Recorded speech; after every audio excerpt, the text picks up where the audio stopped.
Hello. By any chance, do you believe in parallel dimensions? Probably not, but let's pretend you do, just for the video. Here's the thing. Two identical guys living in parallel universes. One is the copy of the other in their respective universes. Both share the same name, which in this case is Alex. But to differentiate, let's call one Alex and the other Jay. Speaking of their lives, both had practically the same upbringing. Parents not very fortunate, who always did their best. The parents weren't very present, unfortunately, but they always made sure their children lacked nothing. Both were only children, attended the same schools in the past, and currently work in the same place. Just to remind, each of these things in their respective universes. Even with so many similarities, for some reason, they ended up being very different people.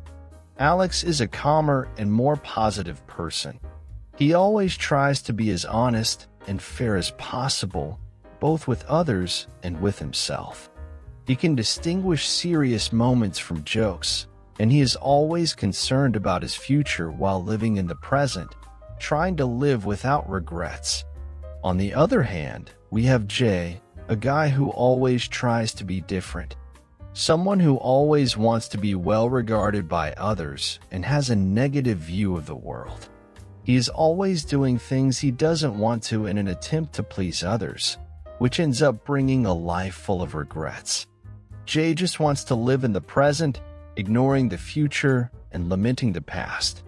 One day, while both were heading to their respective jobs, they were on a one-lane road behind a car moving very slowly. Jay couldn't be more furious with the driver. What an idiot, he thought. He honked and honked nonstop. This ended up making the driver go even slower, which increasingly irritated Jay. 1 hour was what he spent in that situation. He arrived late for his job and now has to deal with his boss.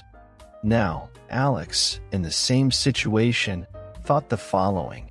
Probably, it's an old lady driving, and maybe she's taking a cake to one of her grandchildren's parties, and it would be very annoying if the cake spoiled before she arrived.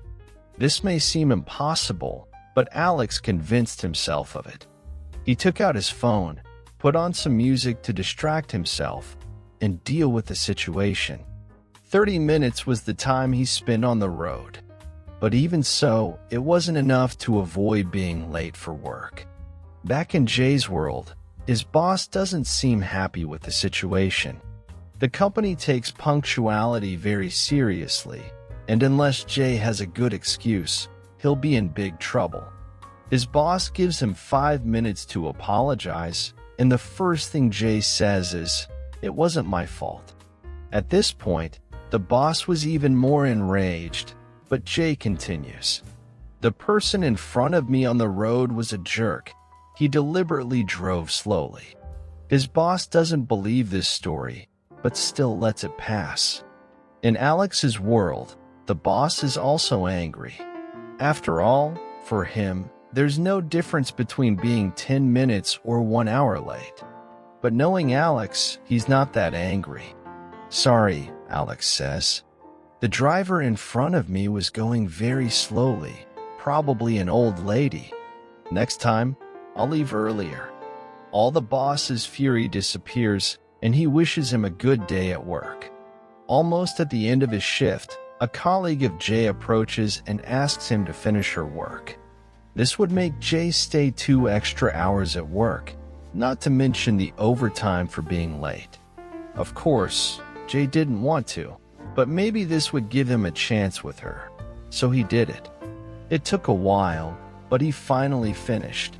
It was 8 p.m. when, out of nowhere, he receives a call from a colleague saying they were throwing a party and Jay was invited. To not seem like a prude, Jay agrees to go.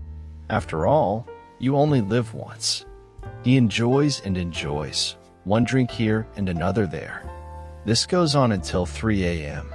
He had to be at work at 7 a.m., so he thought of a good excuse to be late again or even not go to work.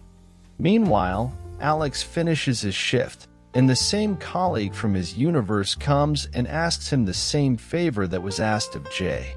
But Alex had to get home early. He had things to do, so he simply refuses.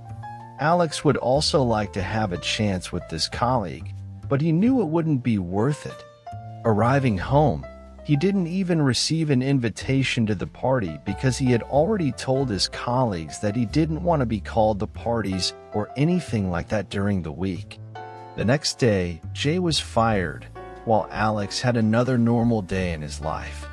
Jay deeply regrets everything and gets angry with his colleagues. He always took on their work, financed parties, covered for them when they did something wrong.